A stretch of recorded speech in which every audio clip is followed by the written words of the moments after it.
शराब से ज्यादा मौत हुई, लेकिन वहां पर एनएचआरसी की टीम जांच के लिए नहीं गई, जबकि सारण में एनएचआरसी की टीम जांच के लिए पहुंची है। जरा संविधान को जान लीजिए, एक एक चीज को जान लीजिए। ये जो शराबबंदी लागू है वो किसका अधिकार है?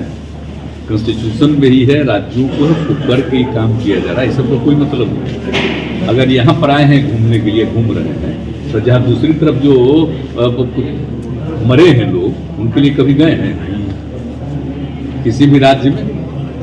यही खाली घटना घटा है।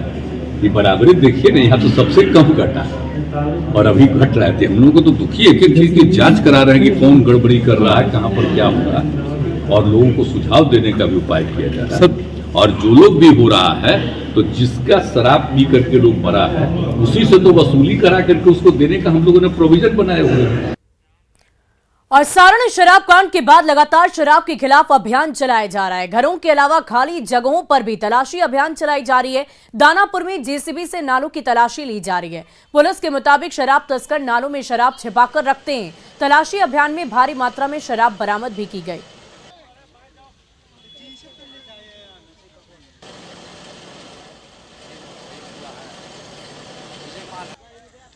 लोग कार्रवाई तो ये 2 जगह में लगातार करते हैं, तो घर में छोटा मोटा अमाउंट मिलता है। बाद में पता किए हम लोग तो मालूम चला कि इसको ये लोग शराब नाला में छुपा के रखते हैं।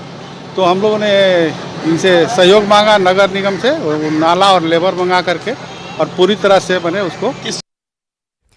और लखीसराय के नक्सल प्रभावित बांसकुंड और कछुआ गांव में देसी शराब की भट्टियां ध्वस्त की गई। इस दौरान देसी शराब की 5 भट्टियों को ध्वस्त किया गया, साथ ही 30 क्विंटल जावा महुआ नष्ट किया गया। इसके अलावा 150 लीटर देसी शराब बरामद की गई है। हालांकि छापेमारी से पहले ही धंधेबाज फरार हो गए।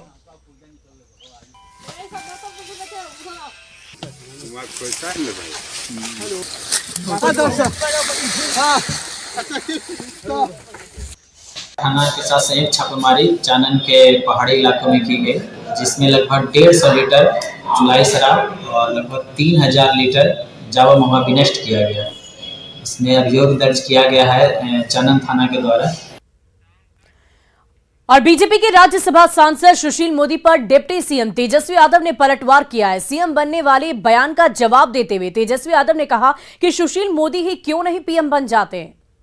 अभी कह रहे हैं कि इनको हटा के आप खुद मुख्यमंत्री बन जाए, नीतीश जी को हटा के। नीतीश जी को हटा के सुशील मोदी कह रहे हैं कि तेजस्वी यादव को मुख्यमंत्री बना देना चाहिए। वो देश के प्रधानमंत्री बन जाए ना, मोदी जी को हटा के। खाली पहला ही नाम ना बदलेगा, बस दुआ तो एक ही रहेगा। वहीं अररिया पुलिस ने 23,92,000 रुपए के साथ 5 लुटेरों को गिरफ्तार किया है। 15 दिसंबर को एक व्यवसायी प्रशांत चक्रवर्ती से 40 लाख रुपए की लूट हुई थी और इसी मामले में पुलिस ने 5 लोगों को गिरफ्तार किया, जिनके पास से लूटे गए रुपए बरामद किए गए। प्रशांत चक्रवर्ती से नरपतगंज थाना क्षेत्र के गेरुआ धार के पास से अपराधियों ने रुपए लूटे थे।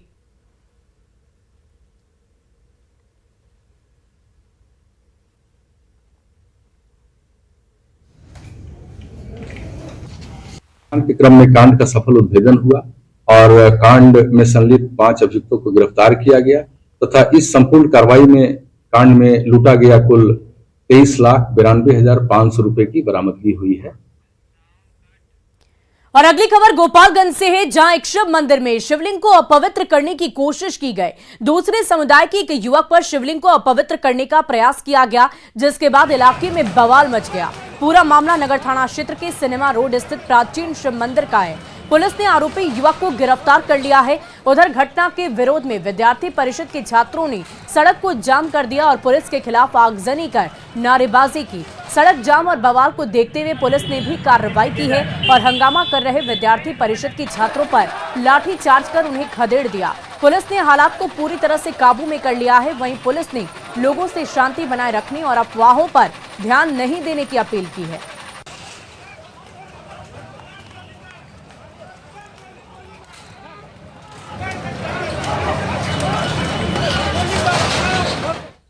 कल एक घटना हुई थी जिसमें एफआईआर हुई है और संबंधित जो एक्यूज था उसको जेल भी भेजा जा रहा है।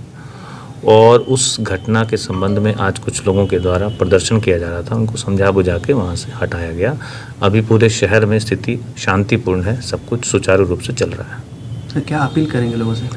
अपील यही है कि किसी भी अफवाह में ना पड़ें, ना अफवाह फैलाएं।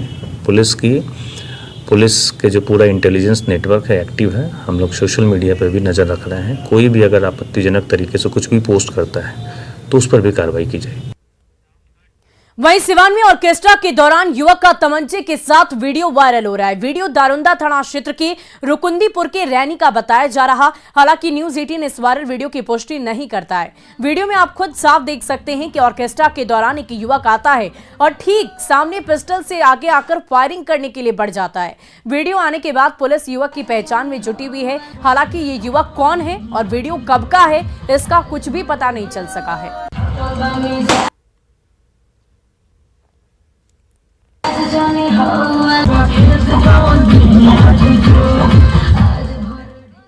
वहीं भागलपुर में कहलगांव नगर परिषद के वार्ड संख्या 4 में वार्ड सदस्य पद पर निर्वाचित मणिकांत मंडल की जीत के बाद कायदे कानून भूलकर जश्न मनाया गया। राइफल से कई राउंड फायरिंग की गई। जीत की खुशी इतनी थी कि कार्यकर्ता हाथ में राइफल लेकर धनाधन कई राउंड फायरिंग करने लगे। अगर थोड़ी सी भी चूक होती तो किसी की जान जा सकती थी। मामला संज्ञान में आने के बाद एसएसपी ने जांच के आदेश दिए हैं।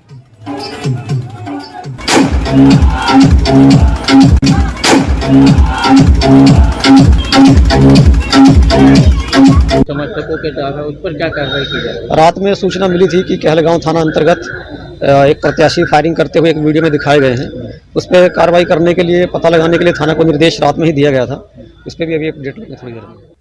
वहीं बगा में 6ठी क्लास की छात्रा से दुष्कर्म और हत्या मामले के मुख्य आरोपी को पुलिस ने गिरफ्तार कर लिया है। गिरफ्तार अपराधी ने पूरे हत्याकांड में रोंगटे खड़े कर देने वाला खुलासा किया। गांव के ही जितेंद्र यादव ने पहले अपहरण किया, फिर नदी के पार ले जाकर गन्ने के खेत में दुष्कर्म की घटना को अंजाम दिया, जिसके बाद जितेंद्र ने उसकी गला दबाकर हत्या कर दी। आरोपी ने शव को वहीं दफना भी दिया। पुलिस ने एक कुदाल भी जब्त की है। आरोपी ने अपना गुनाह कबूल कर लिया है। इस सब में बहुत टॉपर की जरूरत नहीं है।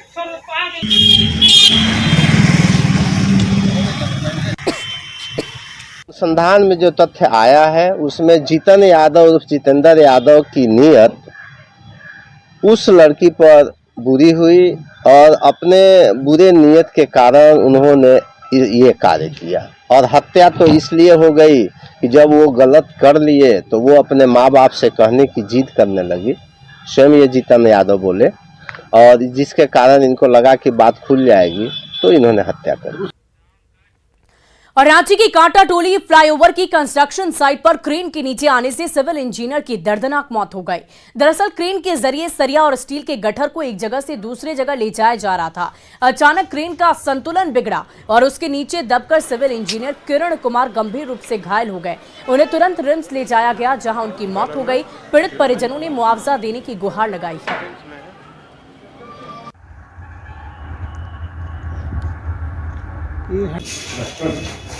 11 बजे के आपका भाई का तबीयत खराब है, अब हॉस्पिटल आ जाइए। बस हमको यही सूचना दिया गया था और 11:30 बजे के 11:15 से 11 से 11:15 के बीच में सूचना मिली थी। यहाँ पे जब आके मैंने देखा तो ऑन द स्पॉट भैया पड़े हुए थे, ना उनका सांस चल रहा था ना कुछ नहीं चल रहा था। वहीं साइबर अपराधियों की गढ़ जामताड़ा में साइबर क्रिमिनल्स के खिलाफ पुलिस ने फिर मुहिम की शुरुआत की है। कार्रवाई के दौरान करमाटाड़ थाना क्षेत्र के रामपुर माधोपुर गांव में 3 शातिर साइबर अपराधियों को गिरफ्तार किया गया है। गिरफ्तार अपराधियों के पास से 8 mobile phone, 4 ATM card, 2 chequebook, 2 CSP का खाता और 3 बाइक जब्त की गई। ये तीनों साइबर अपराधी बिजली कनेक्शन काटने का झांसा देकर ठगी करता था। गिरफ्तार अपराधियों में 2 का पुराना आपराधिक इतिहास भी रहा है।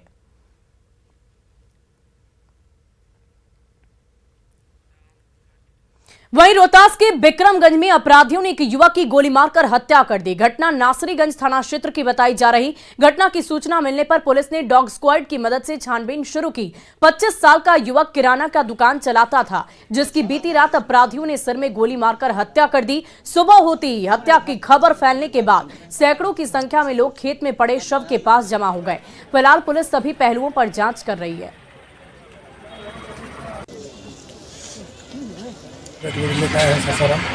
कहाँ की घटना है? क्या नाम है मृतक का? कहाँ का रहने वाला, कुछ पता है क्या? ये किस लिए हुआ है, कुछ कारण है क्या? नहीं, सब कुछ पता नहीं, ये सब नहीं पता है। और इसी बीच लखीसराय से आपको बड़ी खबर बता दी, जहां सरपंच के पति का शव बरामद किया गया है। मंदिर में पूजा करने के लिए सरपंच पति गए थे और इसी दौरान उनका शव मिला। दिनेश राम बताया जा रहा है। मृतक का नाम सरपंच नीतू देवी के पति हैं दिनेश राम, जिनकी मौत हो गई है। पाली ग्राम कचहरी की सरपंच है नीतू देवी। वीरपुर थाना क्षेत्र का यह पूरा मामला बताया जा रहा है। फिलहाल आगे की कार्रवाई में पुलिस जुट गई है, लेकिन लोगों ने सड़क जाम कर आगजनी की है और बवाल काटा है, जिसकी तस्वीर इस वक्त आप देख पा रहे होंगे। दिनेश राम सरपंच पति का नाम बताया जा रहा है, जिनकी मौत हुई है। दरअसल सरपंच पति पूजा करने मंदिर में गए थे, लेकिन उनकी मौत हो गई। ये मौत कैसे हुई है इसकी स्पष्टता अब तक नहीं हो पाई है, लेकिन वीरपुर थाना क्षेत्र का ये पूरा मामला बताया जा रहा। थोड़ा समझ में आ रहा।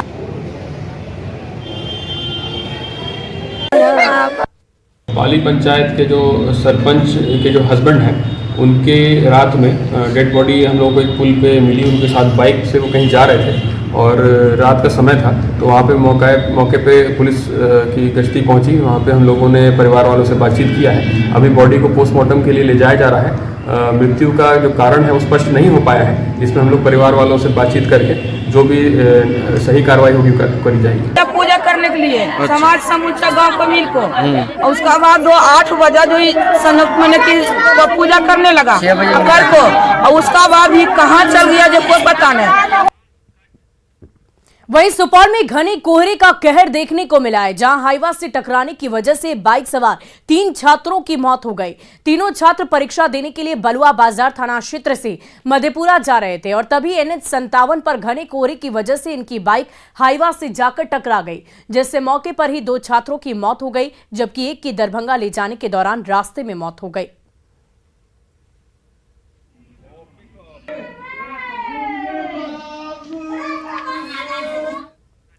और अगली खबर नवादा से है, जहां डायन के आरोप में महिला और उसके पति की बुरी तरह से पिटाई कर दी गई। घटना अकबरपुर थाना क्षेत्र की पचरूखी की बताई जा रही है। घायल पति पत्नी का नवादा सदर अस्पताल में इलाज जारी है। पीड़ित पक्ष ने इस पूरी घटना की सूचना पुलिस को दे दी है।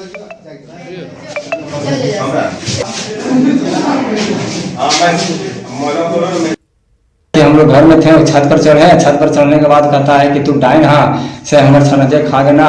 अगर बात कहता है कि तू बोले डाइन है ये, और डाइन का रूप लगाता है, घर हिल के मारपीट किया।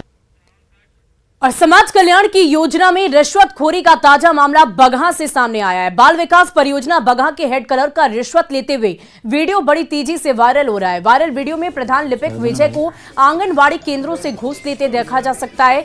समाज कल्याण विभाग की ओर से आंगनबाड़ी केंद्र संचालन में गड़बड़ी को लेकर वाल्मीकि नगर के विधायक रिंकू सिंह ने वीडियो के साथ अधिकारियों से शिकायत दर्ज कराई है।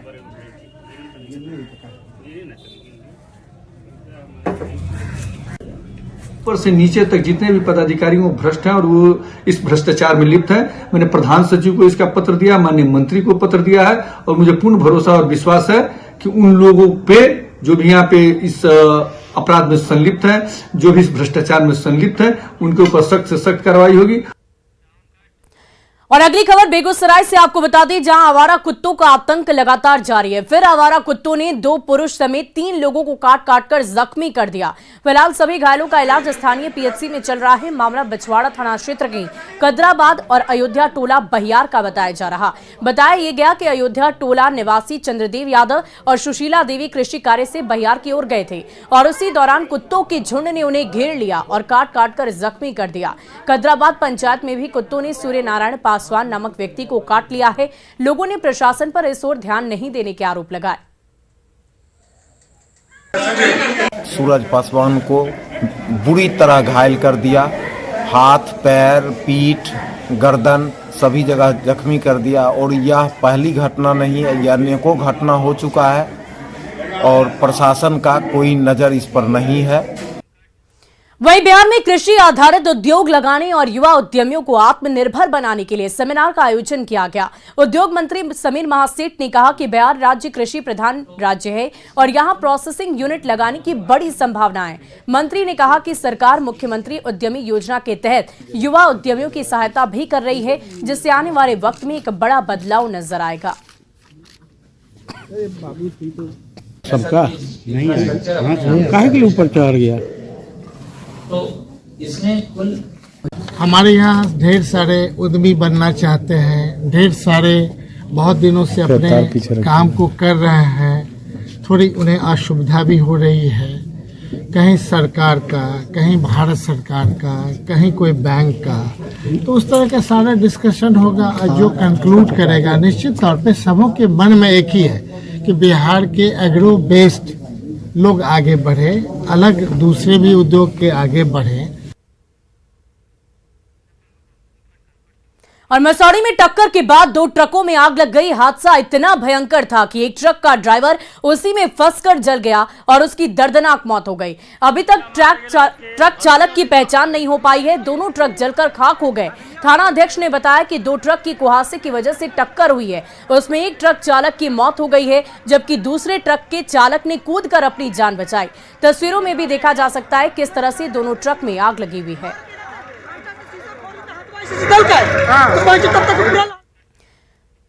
और mister and Mrs global Bihar season 8 की शुरुआत हो गई है, जिसमें बिहार झारखंड के अलावा देश भर से लड़कियां हिस्सा लेने के लिए राजधानी पटना पहुंची है। कोई सेना में जवान है तो कोई स्टूडेंट, लेकिन सभी को रैंप कर अपना जलवा बिखेरना है।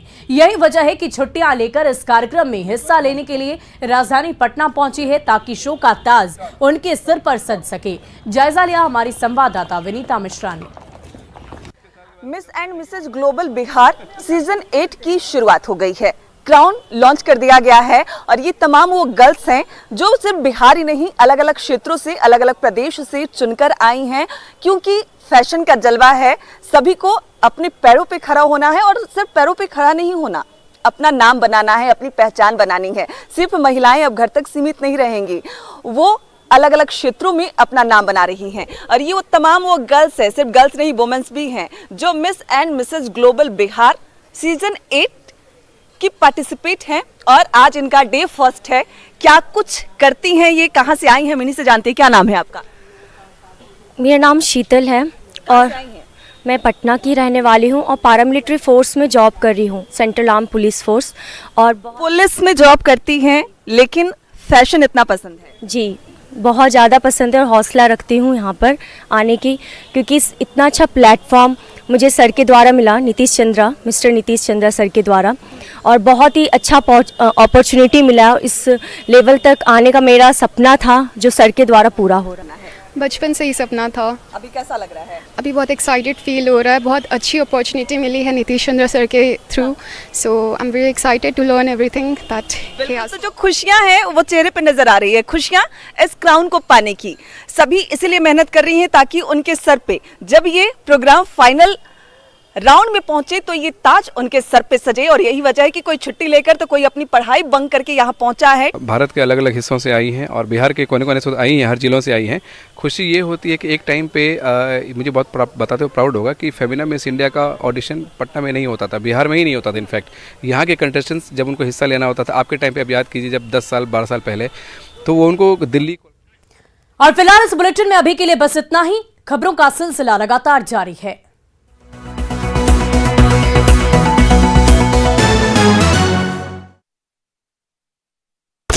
67+ से पूछताछ की जा रही है।